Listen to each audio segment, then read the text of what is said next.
Muy buenas tardes a todos. Mi nombre es Carlos León. Soy funcionario del Ayuntamiento de Madrid y trabajo en SAMUR Protección Civil. Este es el Servicio de Emergencias Médicas de la Ciudad de Madrid. Académicamente soy enfermero, experto universitario en urgencias y emergencias extrahospitalarias y también soy instructor especialista en soporte vital táctico y en atención sanitaria en ambientes de tipo NRBQ, nuclear, radiológico, biológico y químico. Este año tengo la suerte, gracias al profesor Juan Solaeche, nuestro querido rector, de acompañarles en su andadura en esta 69ª promoción del curso de Altos Estudios Internacionales de nuestra querida SEI. Les doy un abrazo virtual, les doy la bienvenida a esta sociedad y les invito a acompañarme en esta conferencia que, si se han fijado ustedes en el nombre, es un tanto curiosa, ¿verdad? Este qué, por qué y para qué de la autoprotección ciudadana responsable. Verán ustedes que, tal y como está actualmente la coyuntura a nivel internacional, va a resultar de su interés. Acompáñenme.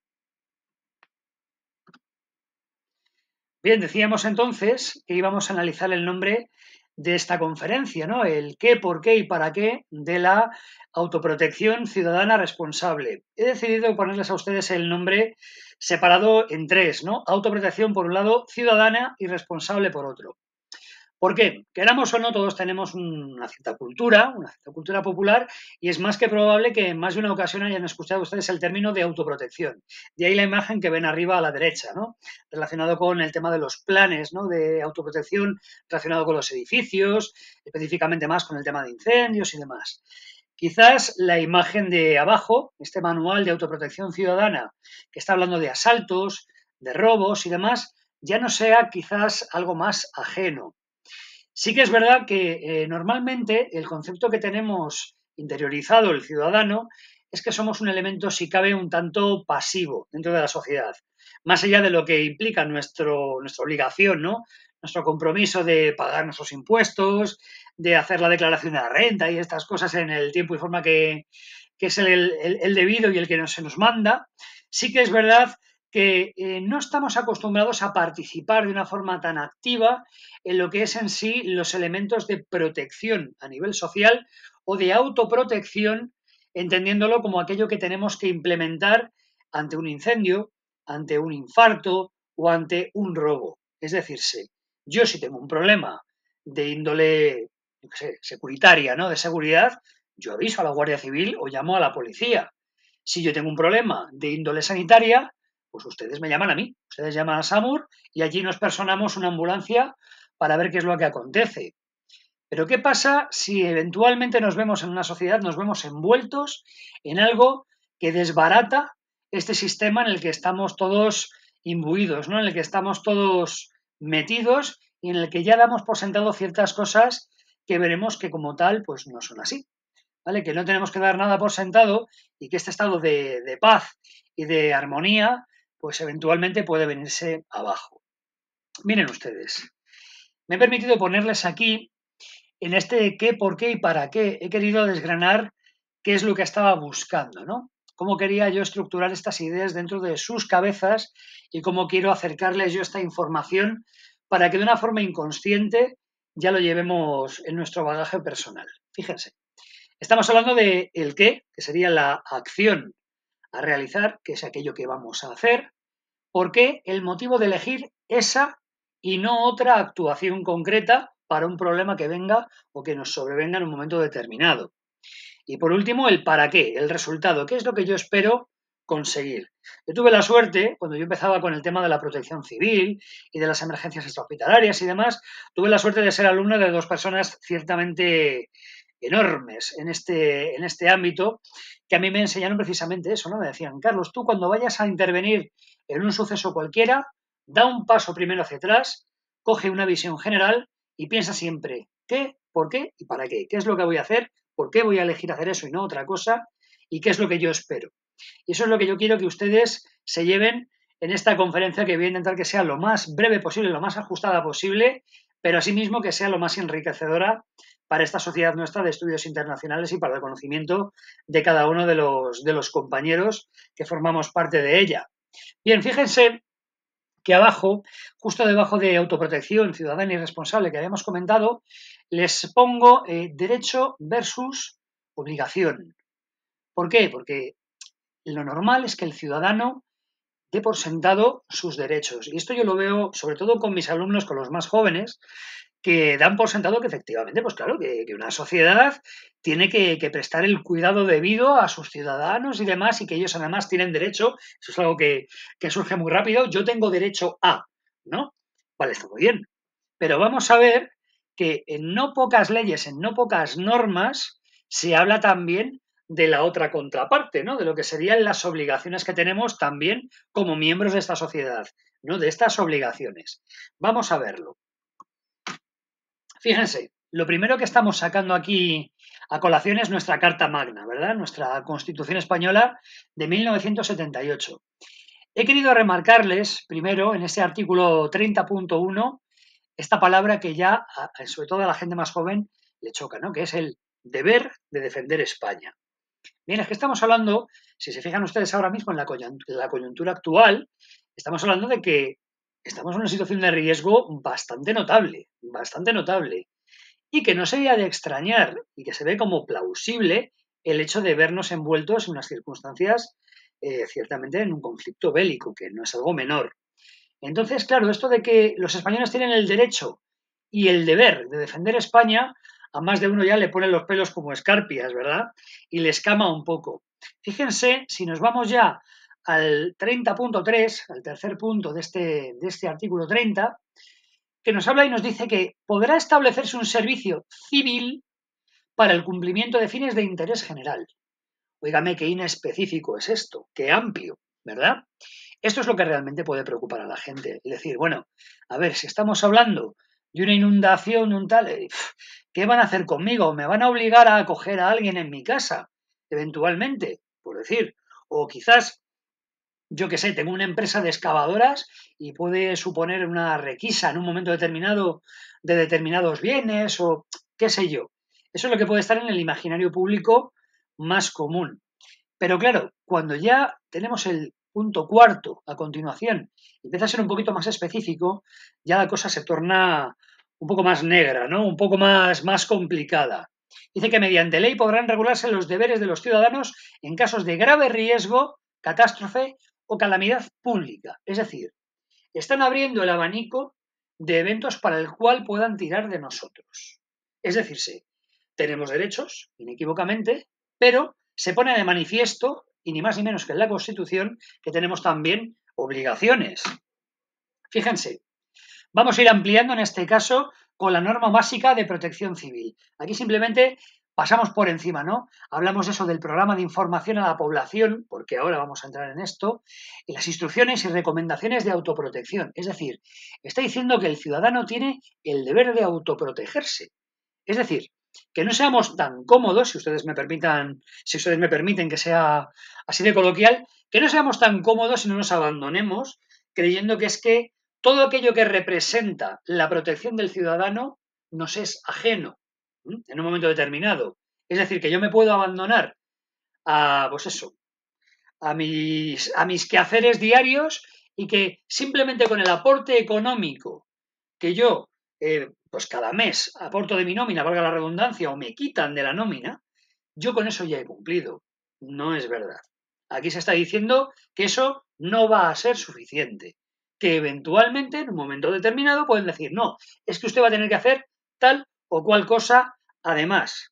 Fíjense, nos hablan aquí del derecho, por supuesto, como estábamos diciendo, en este caso la ley, la 1715, ¿no? La del Sistema Nacional de Protección Civil. Está hablando del derecho a la protección. Hasta ahí lo integramos y lo entendemos. En caso de catástrofe. Muy bien. Vamos a pensar una inundación, un incendio o lo que sea. Óigame, es que a mí me tienen que dar un alojamiento. Es que me tienen que dar una alternativa habitacional en un momento dado o me tienen que dar recursos para comer, para asearme. Llámenlo ustedes como lo quieran llamar. Eso lo tenemos claro porque además lo hemos visto con el tema de la actividad volcánica en nuestras islas, lo hemos visto en circunstancias de inundaciones, incendios, lo que sea. El caso es que ahora nos están abriendo un poco el abanico de forma gradual. Fíjense abajo en el artículo 7. Estamos viendo el derecho a la participación. Si usted lo desea, puede, como ciudadano que es de pleno derecho, participar de las actividades de la protección civil como voluntario, A usted se le dará determinada formación, se le capacitará, ya verán ustedes que este término volverá a salir más adelante, se le capacitará y se le dará la posibilidad de que usted directamente intervenga, que participe de forma activa a través del voluntariado en estas tareas de protección civil. Hasta ahora, más o menos, por lo menos estamos en lo voluntario y en el derecho. Pero fíjense que ahora nos vamos ya directamente al 7 bis.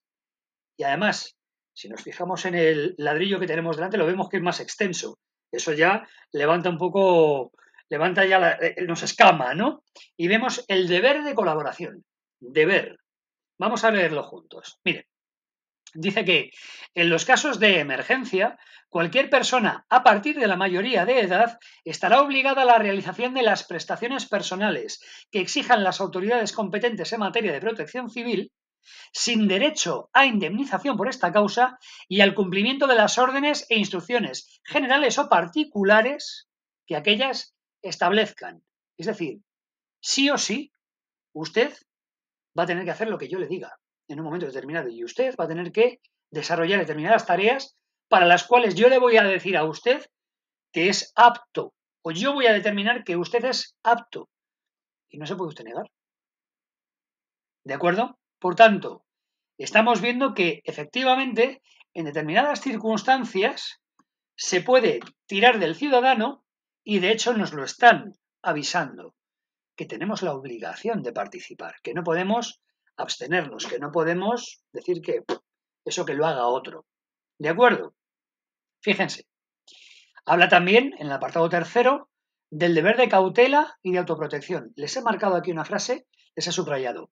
Una vez sobrevenido una emergencia, deberán actuar conforme a las indicaciones de los agentes de los servicios públicos competentes. Es decir, nosotros, y además si así lo leemos en la propia ley, dice que eso, que tenemos el deber de no exponernos a riesgos de forma innecesaria y seguir estas instrucciones. Es decir, nos pueden limitar derechos, nos pueden limitar conforme a la ley por circunstancias X, nos pueden limitar derechos, bien sea libre circulación, bien sea secreto de comunicaciones, bien sea X, propiedad privada y demás.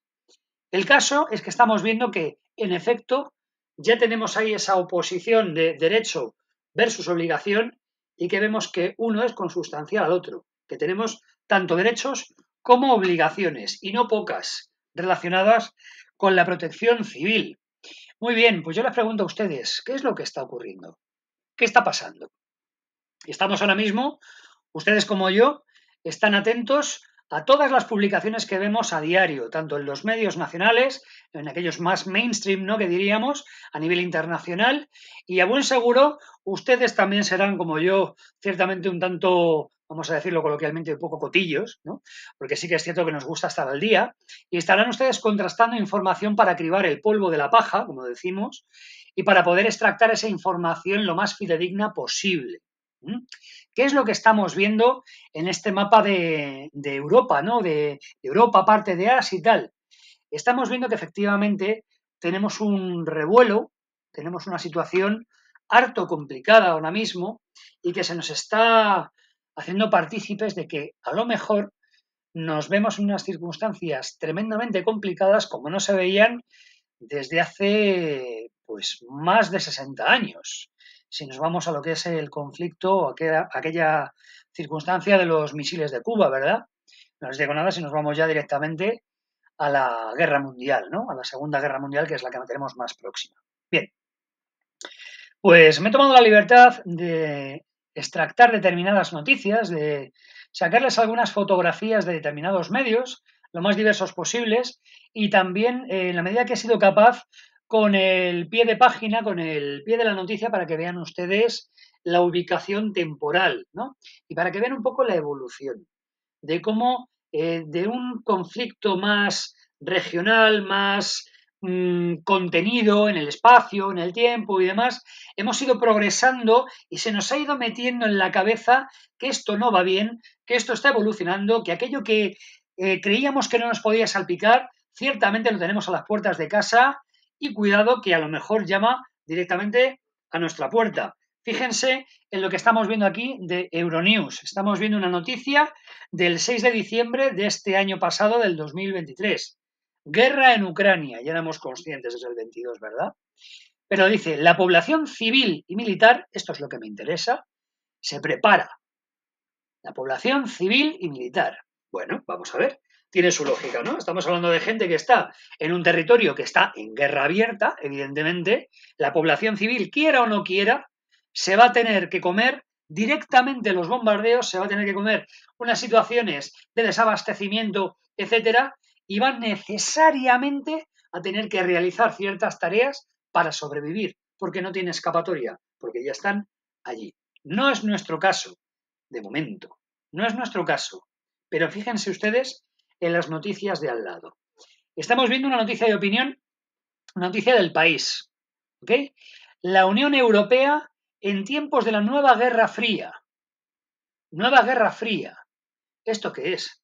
Pues esto es una retrotracción de las mentes, ¿no? Del intelecto colectivo, ¿no? De esta mentalidad general de la población a los tiempos de los años 80, ¿no? De la Guerra Fría y demás, de ese telón de acero, nos están diciendo que ya no estamos en el tiempo de la felicidad, de la abundancia, de la tranquilidad y del que aquí no ocurre nunca nada y de que no va a pasar nada. Nos están diciendo que esto ha cambiado. Es más, que está cambiando, que no ha terminado, que va evolucionando y no de la mejor de las maneras, como decimos. Fíjense, siguiente noticia. Ojo, porque esto ya además sí que es un toque de atención más grosero, si ustedes me lo permiten. ¿Cuáles son las obligaciones de los españoles en caso de guerra? De los españoles. No habla del ejército. Bien es cierto que nos ponen la imagen de una compañera en la que se ve nítidamente una bandera de España, ¿no? Entonces, bueno, es una suerte de transición blanda, suave, en el cual sale personal militar español, pero está hablando de las obligaciones de los españoles, no de los militares españoles. ¿De acuerdo? Fíjense ustedes que hablamos del 28 de febrero del 2022. 2022, no de este inmediato del 23, del 2022. Estamos hablando ya de 2 años.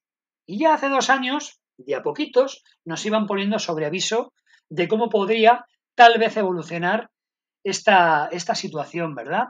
Fíjense ustedes, a la derecha, ¿qué nos empiezan a decir? Que Suecia pide a su población prepararse para una posible guerra. No están hablando de ejércitos, no están hablando de cuerpos armados, están hablando de la gente como ustedes o como yo. Están hablando de personas que eventualmente pueden dedicarse a cualesquiera tareas que nada tienen que ver para nada con las fuerzas y cuerpos de seguridad del Estado, con las fuerzas armadas, etcétera. Pero aún así les instan a que se preparen. Oiga, ¿y cómo me preparo yo? Aquí, ciertamente, no tenemos esa costumbre o esa tradición en la sociedad de estar preparados para responder a una catástrofe, ¿no? Aquí, pues si lo comparamos con Estados Unidos, por ejemplo, que luego iremos allí, pues no tenemos la tradición de prepararnos construyendo casas de madera con a lo mejor una construcción bajo tierra de hormigón, ¿no? De concreto y tal, para poder resguardarnos. No tenemos esa costumbre o esa consciencia, ¿no? De almacenar eventualmente material para sofocar un incendio o alimentos, medicinas, etcétera, como sí se tiene en otros puntos del planeta. No digamos ya incluso el poder disponer de armas para responder eventualmente a un ataque o a una situación, un conflicto bélico. ¿De acuerdo? Vamos entonces avanzando y vemos que de alguna manera nos quieren decir que esto está cambiando y que nosotros tenemos que ir cambiando con ello también. Fíjense, otra noticia más de Euronews. Ya se habla de posible conflicto entre OTAN y Rusia. Ya le vamos poniendo nombre al niño, como sabemos decir, ¿no? Es decir, ya hablamos de la OTAN. Y como todos sabemos, en la OTAN estamos todos, por así decirlo. Quiero decir, de alguna manera nos están diciendo, óigame, usted puede entrar en guerra. Usted, miembro de la OTAN, puede entrar en guerra. A la derecha vemos en La Razón, en Internacional. Fíjense, comentábamos antes, ¿no?, que Finlandia y Suecia, ya hablamos de dos países, se preparan para la guerra. Compran productos de supervivencia ante un posible ataque ruso. Pero lo más interesante lo tienen ustedes justo debajo. Fíjense en ese pequeño bocadillo, en esa elipse roja que les he puesto a ustedes ahí. Leemos: los ciudadanos de ambos países candidatos a entrar en la OTAN hacen acopio de bienes de primera necesidad. Los ciudadanos. Esto llama la atención. No son los países, no son los gobiernos. No es la administración la que asume esa responsabilidad, la que se arroga la competencia, sino que está delegando y está haciendo patente la responsabilidad individual de cada uno de los ciudadanos para estar preparados ante una posible contingencia, como decimos, de una guerra en su propio territorio. Vemos también, ministro de Defensa de Polonia advierte de una posible guerra, es decir, el lenguaje empieza a evolucionar. Guerra, guerra, guerra, conflicto. Empezamos a oír Suecia, Finlandia, Polonia, etcétera. Fíjense, a la derecha, Noruega, tenemos aquí ya. Advierte de que nos queda poco tiempo para prepararnos. Poco tiempo para prepararnos para un conflicto. Pero ya está hablando de prepararse, prepararnos la población. Fíjense, abajo lo enlazan también. Ahí ponen esa llamada de Suecia insta oficialmente a su población a prepararse para una posible guerra. Estamos hablando de prepararse la población, insisto, la gente. Metemos al Reino Unido también en la ecuación. Miren ustedes, un jefe militar de Reino Unido advierte a los ciudadanos sobre una posible guerra masiva. Ojo, otro escalón más. ¿Se dan ustedes cuenta? Hablábamos de conflicto posible, no sé, ahora ya probable, de conflicto saltamos a guerra, de guerra saltamos a guerra masiva. Si ustedes se dan cuenta, se identifica perfectamente al adversario, pero se desdibuja intencionalmente quién es el que debe prepararse. De ahí lo que les digo, de estas labores de concienciación, si me admiten ustedes, un poco subliminal. ¿De acuerdo? Vamos a la derecha. 3 países europeos piden preparar a la población para luchar contra Putin. Ojo, le ponemos nombre y apellidos al enemigo, al malo, lo tenemos claro. Y ya no estamos hablando de que es que los gobiernos tengan que responder. No, no, es que usted, ciudadano de estos 3 países europeos, usted, población, tiene la obligación ahora de enfrentarse a Putin. Prepárese, asuma su responsabilidad. ¿Se dan ustedes cuenta cómo va evolucionando? Este me llamó poderosamente la atención, porque me pareció a la vez ciertamente algo duro, porque estamos hablando de un programa que se utiliza para los niños, ¿vale? Para las mentes más jóvenes, y que ciertamente, que además que lo pongan en Radio y Televisión Española, me llama muchísimo más todavía la atención. Miren ustedes, dicen aquí que Israel usa a los teleñecos para preparar a sus ciudadanos de cara a una posible guerra con Irán.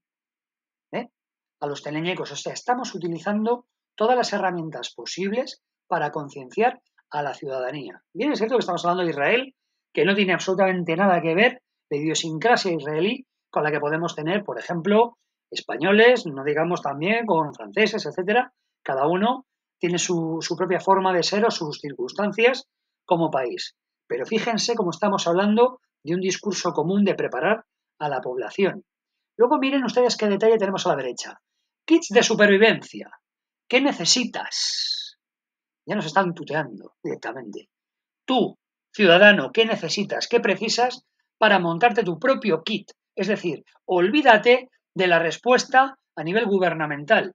Tú, que vas a asumir la responsabilidad, tú que vas a verte en unas circunstancias complicadas y que vas a tener que responder por ti y por tu familia, tú, ¿qué es lo que debes hacer? Volvemos al qué, por qué y para qué.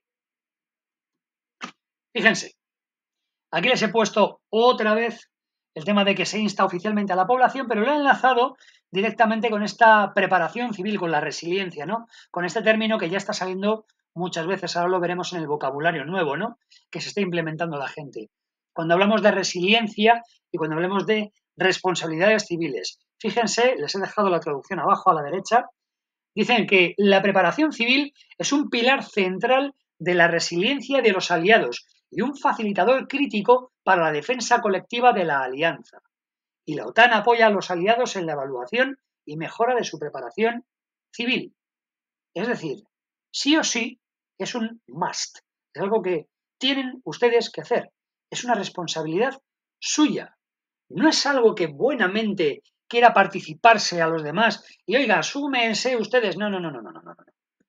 Ustedes, miembros de la alianza, tienen una responsabilidad para con su población y para con la alianza, que es preparar a su población y capacitarla debidamente para la respuesta y eventualmente la recuperación post-emergencia. ¿De acuerdo? Vemos, pues, que hay recomendaciones que tiene que facilitar o que tienen que hacer entrega responsablemente el gobierno a sus ciudadanos. Fíjense en la imagen. La imagen que acompañaría a este primer texto que vemos a la izquierda de la BBC sería el librito este de If Crisis or War Comes, ¿ok? Estamos viendo aquí que dice, el manual titulado Si llega la crisis o la guerra es una reedición revisada de uno de la Segunda Guerra Mundial y que solo había sido actualizado para funcionarios del gobierno en 1961. Echen ustedes cuenta de los años, durante el auge de la Guerra Fría. El documento con instrucciones e ilustraciones está siendo distribuido ya, a los 4,8 millones de hogares en el país y fue lanzado también en una versión en inglés. Es decir, estamos viendo un librito en el cual le dicen qué es lo que debe usted hacer, cómo debe usted colaborar con sus instituciones o con las instituciones, con el gobierno, en caso de que esto vaya a mayores. Y no le están diciendo precisamente, no, es que ante una inundación, ante, yo que sé, riesgos de tipo tectónico, yo que sé, no. Le meten directamente en la ecuación y en primera página la guerra. Están hablando directamente de guerra. Y le mandan a usted un documento de 20 páginas en el que le dicen lo que tiene que hacer, cómo prepararse, una lista de suministros, etcétera. Es decir, usted inequívocamente tiene una responsabilidad. Le hago partícipe a usted de ella por escrito. Es decir, no puede decir que la desconocía. Y es más, si usted no asume sus responsabilidades, puede sufrir consecuencias. Eso es lo que están diciendo y eso es lo que están comunicando. Miren ustedes, a la derecha, justo en la parte central, les he puesto una de tantísimas imágenes que teníamos o que se distribuyeron eventualmente en la Segunda Guerra Mundial. Si nos fijamos en el cuadro, vemos que la comida es un arma, no la derroche, compre con prudencia, cocine con cuidado, cómasela toda, compre con prudencia. ¿Qué es lo que le viene a ustedes a la cabeza? Lo primero, las compras masivas de la COVID-19 que hemos pasado hace unos años, ¿verdad? Esas compras absurdas que veíamos, ¿no? De repente de personas con palés enteros de papel higiénico que decía uno, pero este señor, ¿qué está haciendo, no? Pero, ¿qué es lo que nos quieren decir? Que a lo mejor luego no hay tiempo, ¿vale? A lo mejor no hay tiempo y hay que gestionar los recursos que se tienen. Ustedes a lo mejor son una clase media privilegiada, clase alta o clase baja, clase más proletaria, vamos a decir, ¿no? En función de los recursos que cada uno tenga, tienen ustedes que distribuirlos de la mejor manera, sabiamente, para poder participar y ayudar en la medida de sus posibilidades a no precisar del auxilio en todo su rigor del auxilio del gobierno, de las instituciones. Y tiene usted que hacer una compra de alimentos. Y tiene usted que almacenar agua. Y tiene usted que almacenar medicinas, que luego lo veremos todo esto. ¿Para qué? Para que tenga usted un pequeño colchón del que tirar en tanto en cuanto se pueda o no se pueda esperar la ayuda del gobierno. ¿De acuerdo? Miren ustedes a la derecha. Otra noticia, este caso en el 20 minutos. Polonia se prepara para la guerra. Otro país más que estamos metiendo por aquí. Y hablamos de guerra directamente. Vuelve a salir la palabra preparar, preparación. Convocará, ojo, a 130.000 civiles sin experiencia militar ninguna para recibir la instrucción elemental, la instrucción militar elemental. Estamos hablando de prepararle para directamente empuñar un arma, para defender, para cumplir, si se acuerdan ustedes, con ese 30.1 de la Constitución española, para cumplir con ese deber de defender su país. ¿De acuerdo? Ya no hablamos de almacenar víveres, de almacenar pilas, linternas, una radio, ¿no? Estamos hablando de que le van a capacitar a usted para que, en caso de necesidad, empuñe un arma y vaya usted al frente. ¿De acuerdo? Fíjense, les he puesto a ustedes aquí unos recuadros con vocabulario, no nos vamos a parar en todas y cada una, simplemente de lo que estamos viendo, de lo que está suscitando últimamente los revuelos a nivel de prensa, etcétera, lo que vemos mucho en las redes sociales, lo que estamos escuchando en televisión, etcétera, y que ya forma parte de lo cotidiano, del día a día, ¿verdad? Resiliencia, que lo veíamos antes, autoprotección, el kit de supervivencia, las provisiones, autosuficiencia, fíjense, preparacionismo, los preppers, ¿no? Que ciertamente es un colectivo muy controvertido, ¿verdad? Porque hay mucha gente que dice, no, es que esta gente son unos paranoicos y tal. Y bueno, efectivamente hay gente pues que a lo mejor, vamos a decirlo suavemente, llevan al extremo esta previsión de los eventos fatalíticos que puedan acontecer. Desde la caída de un meteorito hasta un pulso electromagnético por una llamarada solar o llámese lo que se llame, ¿no?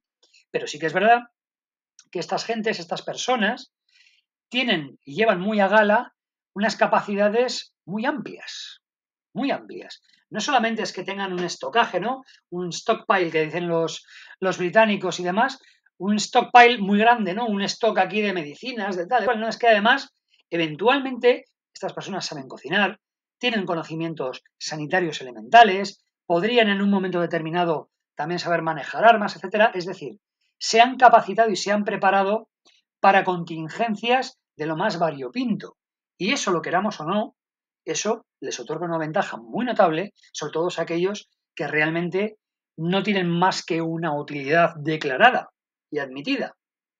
Miren ustedes, en relación, por ejemplo, a lo que están viendo aquí de la capacitación, ¿no? De la capacitación ciudadana.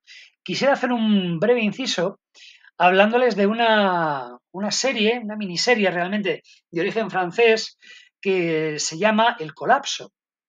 Es una serie que estuvo disponible en la plataforma en Filmin. Actualmente no sé si seguirá o no disponible, pero vamos, me consta que no van a tener ustedes problemas para encontrarlo por otros lugares. Bueno, eran 8 episodios en los que se enfocaba desde diferentes perspectivas una suerte de catarsis, no se sabe muy bien exactamente cuál es el origen, que lleva a la desestructuración de la sociedad tal y como lo conocemos, ¿no? Dentro de lo que sería el argot propiamente de los preppers, ¿no? Sería el SHT, bueno, en definitiva, shit hits the fan, ¿no? O sea, cuando, hablando mal y pronto, cuando la mierda pega contra el ventilador, ¿no? Para entendernos. Es, en esencia, cuando se desestructura la sociedad tal y como la conocemos. ¿Ok? Es decir, en el momento en el que ya nada funciona.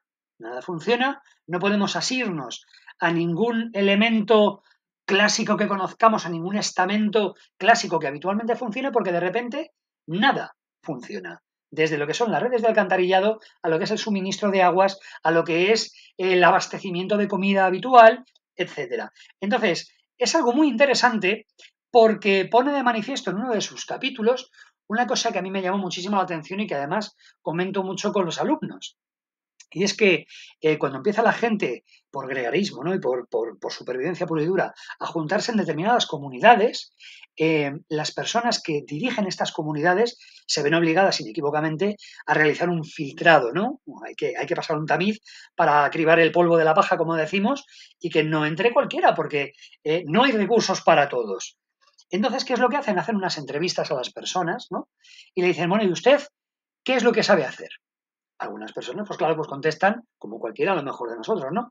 No, es que mire usted, yo me dedicaba a vender toners de impresoras. Yo vendía, pues eso, pues cartuchos de impresora, toner, etcétera. Y le dicen, bien, y aparte, ¿qué sabía hacer usted? Bueno, yo es que yo me dedicaba a eso era mi trabajo. No, yo es que soy vendedor de seguros. Bueno, ¿y usted qué más sabe hacer?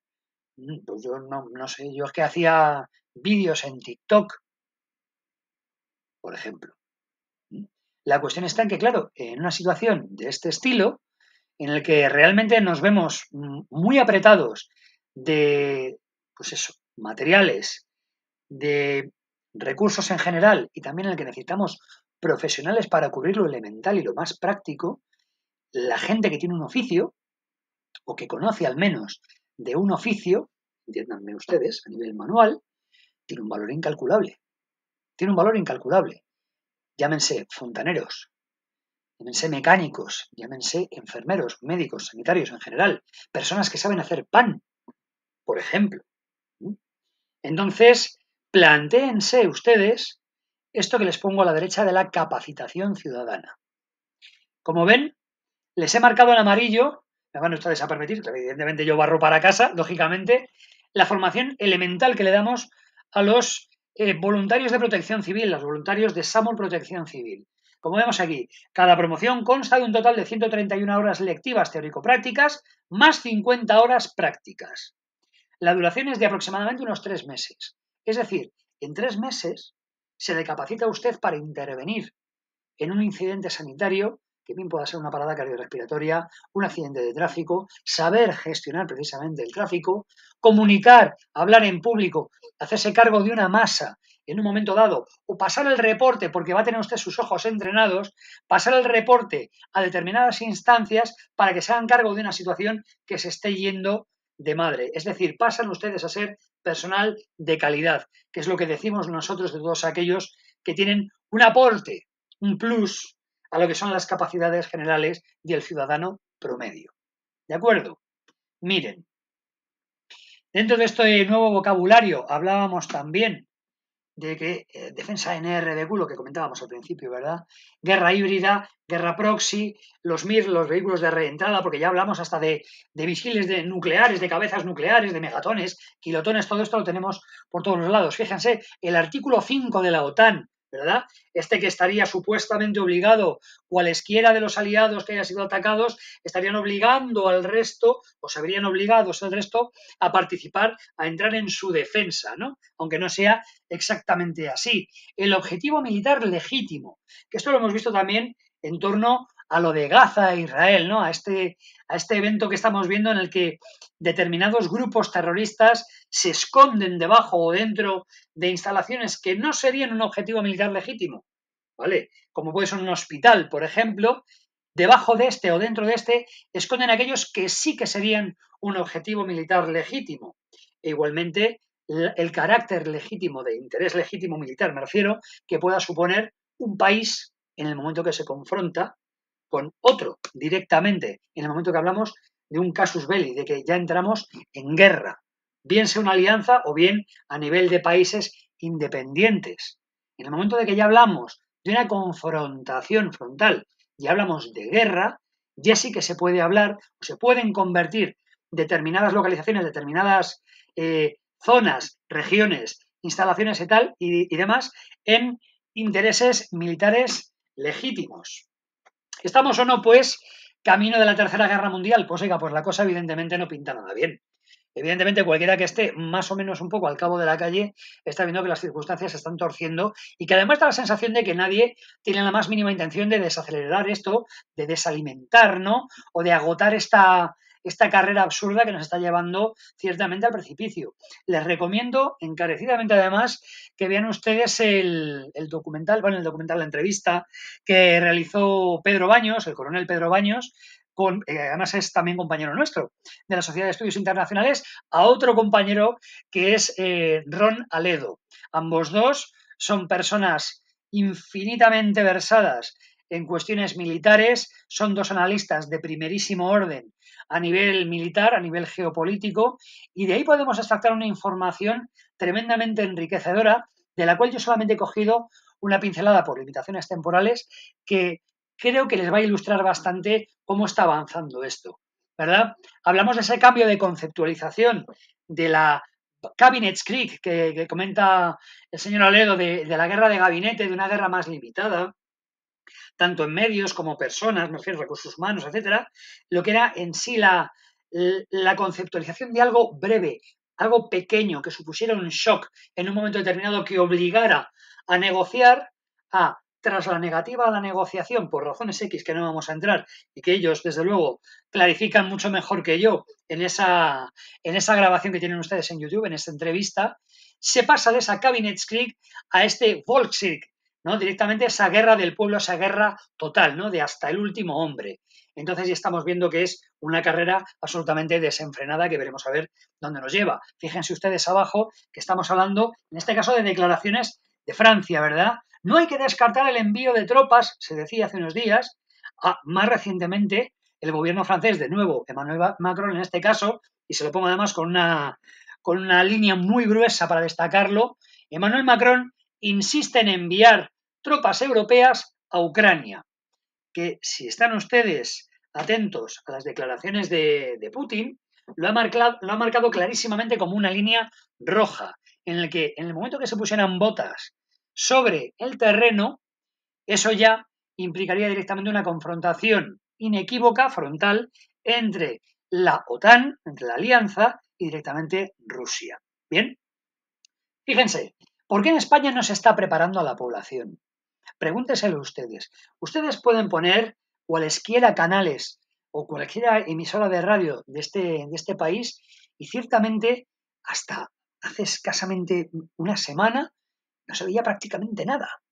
No se veía nada que nos hiciera pensar que es que nosotros tenemos algo que ver con esto, si no es de refilón, ¿no? Fíjense que abajo les pongo, pues a lo mejor será por una falsa seguridad, como somos miembros de la OTAN, tenemos el paraguas de Estados Unidos, será por eso, o será porque tenemos una sensación de cierta lejanía de este conflicto, o porque a lo mejor el Ejecutivo, y no quiero entrar en otras cuestiones, está ocupado con otros asuntos internos que son más urgentes, sea por lo que fuere, sí que es verdad que no estamos viendo una llamada de atención, no estamos viendo nada realmente más severo, más notable, más grosero, más llamadas de atención directas a la población en plan de, oiga usted, despierte, que esto nos va a salpicar más pronto que tarde. Sí es verdad que en los últimos días se ha visto que el país estaba diciendo ya que no, que esto empieza ya a tomar un cariz de guerra y que tenemos que empezar a prepararnos y demás.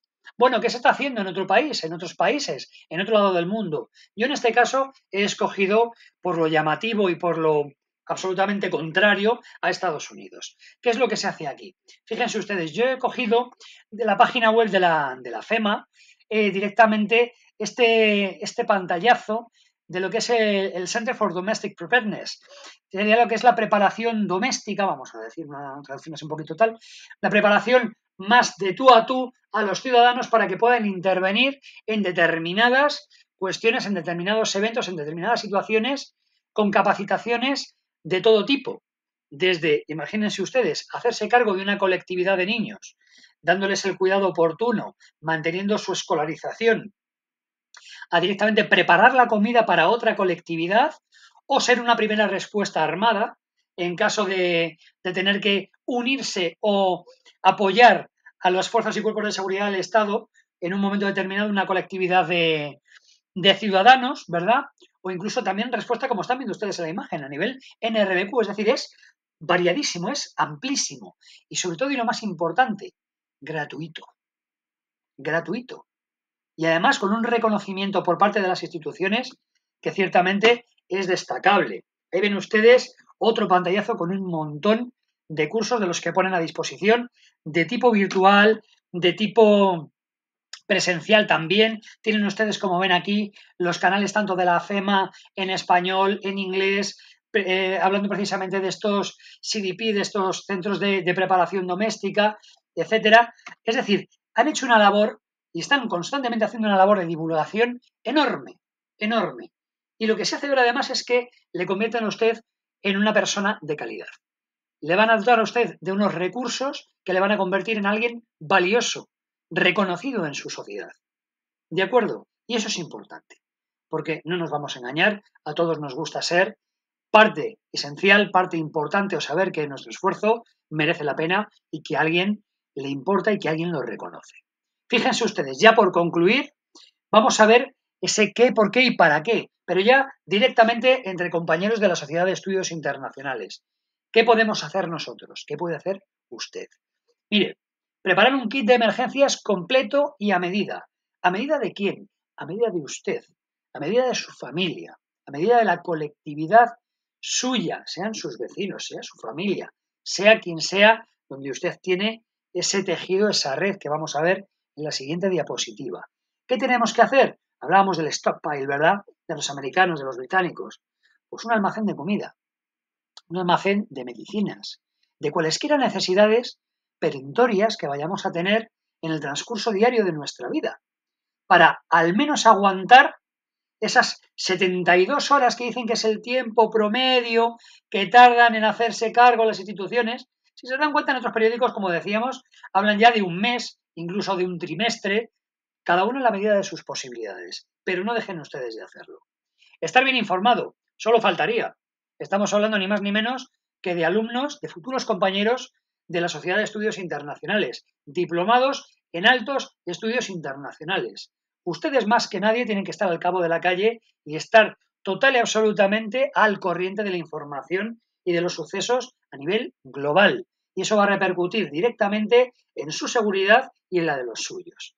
Aprender nuevas habilidades, como decíamos antes, no sean ustedes perezosos y capacítense, ¿de acuerdo? Capacítense, aprendan nuevas habilidades, aprendan labores esenciales, cuanto menos a nivel sanitario. Y no es que yo quiera barrer para casa, que evidentemente sí, pero es que todos enfermamos. Todos estamos expuestos a que eventualmente podamos coger una infección.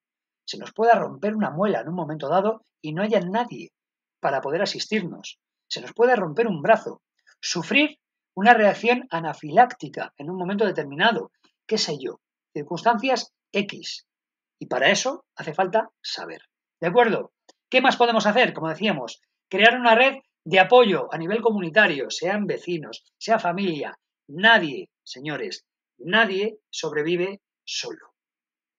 La historia de la humanidad es lo que nos dice. Somos animales gregarios y gracias a la cooperación, gracias al sumatorio de esfuerzos, hemos llegado a donde hemos llegado. Y esperemos que no lo tiremos todo por la borda.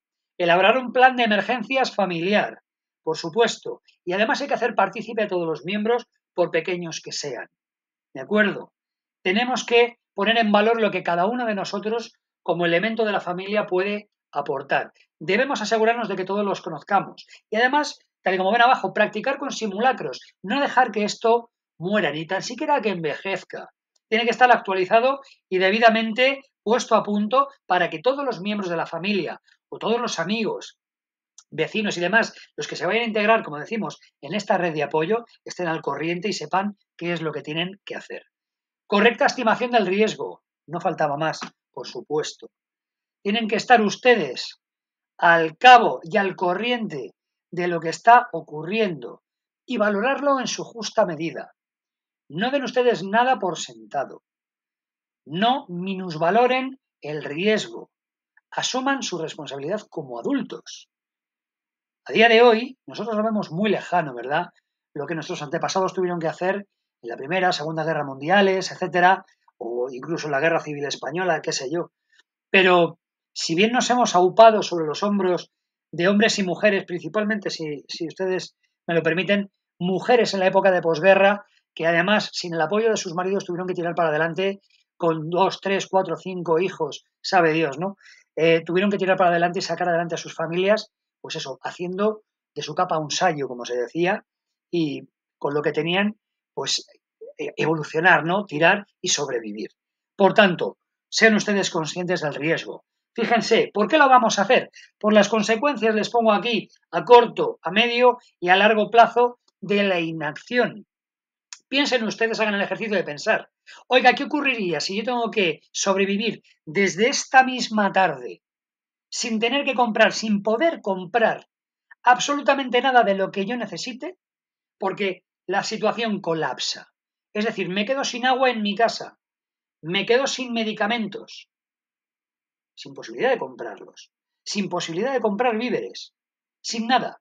De repente, con lo que tengo y con lo que sé, tengo que valérmelas y componérmelas para sobrevivir un mes en mi casa. Eso que los americanos conocen, principalmente los preppers, hablan del bagging, ¿no? El hacerte fuerte en tu propia casa o mantenerte en tu propia casa. Piénsenlo ustedes, hay cosas que inmediatamente echaríamos en falta y podría suponer un riesgo muy pero que muy grave para nosotros. La falta de agua, ni que decir tiene, de alimentos, de medicación, otros a medio plazo, etcétera. Pero sí o sí nos veríamos obligados a pasar unas penurias que, en caso de ser previsores, posiblemente nos ahorraríamos. El para qué, ¿qué es lo que esperamos conseguir? Miren ustedes, ¿qué vemos aquí? Ganar tiempo. Ganar tiempo de reacción siempre, siempre. Hablamos también de poder ayudar a otros. Por lo que hemos dicho, juntos somos más fuertes. Adquirimos los conocimientos, ya no solamente los medios, los conocimientos de otros, y unos con otros, haciendo fuerza y siendo lo más cohesivos posibles unos con otros, sacamos adelante las comunidades. Más cosas. Les he puesto aquí una fotografía de mi admirado Leonardo da Vinci. El ser polímata o el polímata por excelencia, ¿no? Que es el ser válido para varias cosas y con un nivel de competencia bastante grande, ¿no? ¿Es posible valer para todo? Pues oiga usted, claro que sí. Todo depende ya no solamente de, por supuesto, la capacidad a nivel genético que tengamos cada uno, sino del tiempo y del interés. Del tiempo y del interés. Hay una frase por ahí que me gusta mucho que dice que es la necesidad, perdóneme, es la necesidad la que despierta el genio. Espero decirlo correctamente. Y es así. Al final, obligado te veas para que lo creas, ¿no? Como se suele decir. Eh, el ser un polímata nos garantiza tener la capacidad eventualmente de responder a las necesidades que se nos presenten. No hace falta ser capaces de pintar la Capilla Sixtina, pero todos deberíamos de ser capaces de curar un corte en un dedo. Todos tendríamos que ser capaces de, en un momento determinado, preparar una barra de pan o un guiso elemental. Cualesquiera cosas. Saber reparar en un momento dado un calzado con pegamento. Fíjense ustedes qué tonterías estamos diciendo. Qué cosas más simples.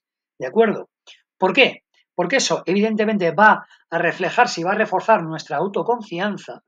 Nos va a permitir afrontar la adversidad con otro carácter y a su vez le va a imprimir confianza a nuestro círculo. Nosotros, queramos o no, simplemente por edad muy probablemente y por ser padres de familia o a lo mejor pues personas con una formación determinada, vamos a ser referentes de otras muchas. Tenemos que asumir y que tomar ese testigo con dignidad y con responsabilidad, inequívocamente. Por tanto, tenemos que investirnos a nosotros mismos de autoconfianza para multiplicar nuestras alternativas. A lo mejor decidimos en un momento determinado que es mejor abandonar y marcharnos del punto donde estamos, pero es que a lo mejor no podemos. Por lo tanto, si no tenemos esas alternativas, por lo menos que seamos capaces de hacernos cargo de nuestra seguridad y de la de nuestra colectividad, de nuestro círculo, para poder aguantar el máximo tiempo posible de la mejor de las maneras. Por último, me he permitido el ponerle unas frases, les he puesto también un guiño final, es una broma que espero que me acepten ustedes de buen grado. Les he puesto unas frases que creo que son ciertamente una buena manera de concluir esta conferencia y que nos haga pensar y que recapitule un poco todo lo que hemos visto. Miren ustedes, de Sir Francis Bacon les he puesto que cuando el peligro parece ligero, deja de ser ligero. Esto está enlazado con aquella imagen que hemos visto de valorar adecuadamente la situación, de saber dónde estamos, hacia dónde nos dirigimos, qué es lo que está ocurriendo, porque eventualmente a lo mejor luego no tenemos tiempo. A lo mejor no tenemos tiempo de prepararnos, de capacitarnos para poder afrontar lo que venga en la mejor de las circunstancias. Por otra parte, les he puesto de Séneca que no nos atrevemos a muchas cosas porque son difíciles, pero que son difíciles precisamente porque no nos atrevemos a hacerlas. Ahí les estoy tendiendo a ustedes mi mano, les estoy tendiendo el cable y les animo encarecidamente a que se capaciten en cualesquiera otras cosas, que hablen con gente, con otro tipo de expertos, que aprendan unos de otros y que al final, por lo menos desde la que es la perspectiva mía de lo que es mi oficio, de lo que es la medicina, es decirles que a fin de cuentas esto se aprende. Nadie nace enseñado, nadie nace sabiendo. Y que al final la práctica hace maestros, señores. Al final es lanzarse a la piscina y decir, oye, me quiero poner en esto, quiero aprender al menos lo elemental. Y con la práctica, con la ayuda de otros, siempre se consigue sacar al menos un nivel competencial decente. Y eso, desde luego, va a traer consecuencias muy positivas para todos ustedes. Y por último, me he citado yo por aquello de gastarnos una broma con estas formaciones que damos en soporte vital táctico, específicamente a los miembros del Ejército, de Policía, Guardia Civil, que son los cuerpos a los que yo, por supuesto, tengo un cariño muy, muy especial por la relación de tantísimos años y por lo que representan y por cómo cuidan de todos nosotros. Y les pongo que eso, que hablando de lo que es el cuerpo humano, de esta máquina que manejamos todos, que para mí, sin duda alguna, es la máquina más perfecta de la creación, es que quien conoce el funcionamiento, este funcionamiento del cuerpo, quien conoce el funcionamiento encuentra la necesidad y que quien encuentra la necesidad es capaz de improvisar los medios. Y es verdad, y es así. En el momento que nosotros sepamos qué es lo que está ocurriendo, qué tenemos que hacer, ese qué, por qué y para qué, ya veremos a ver de qué disponemos y qué es lo que podemos hacer con los mimbres que tenemos, ¿no? A ver qué cesto podemos componer, ¿verdad? Bueno, queridos compañeros, les lanzo desde aquí un abrazo virtual, fraternal a todos ustedes, tanto al resto de profesores que comparten conmigo la dicha de poder ser profesores este año de la 69ª promoción del curso de Altos Estudios Internacionales, como por supuesto a nuestro rector, a don Juan Solaeche, y a todos ustedes, nuevos compañeros, nuevos miembros de la Sociedad de Estudios Internacionales. Les lanzo un abrazo desde aquí, les animo a que sigan ustedes formándose, aprendiendo, compartiendo lo que saben y disfrutando al mismo tiempo de este proceso de crecimiento que nos gusta tanto a los que somos integrantes de la SEI, ¿no? De la Sociedad de Estudios Internacionales, que es el disfrutar y maravillarnos del conocimiento de todos los miembros que desde diferentes ámbitos aportan su granito de arena, ¿verdad? Entonces, bueno, pues lo dicho, espero que les haya resultado interesante, espero que hayan ustedes aprendido algo, les animo, de verdad, insisto, en que se sigan capacitando, que investiguen, que se metan ustedes en la página de SAMUR, como les decía, y se animen a formar parte de la familia de la protección civil, que les va a venir a ustedes muy bien. Y espero más adelante en siguientes promociones conocerlos personalmente y que podamos impartir formaciones y disfrutar de formaciones conjuntas, tanto por mi parte como por la suya. Un saludo para todos. Cuídense.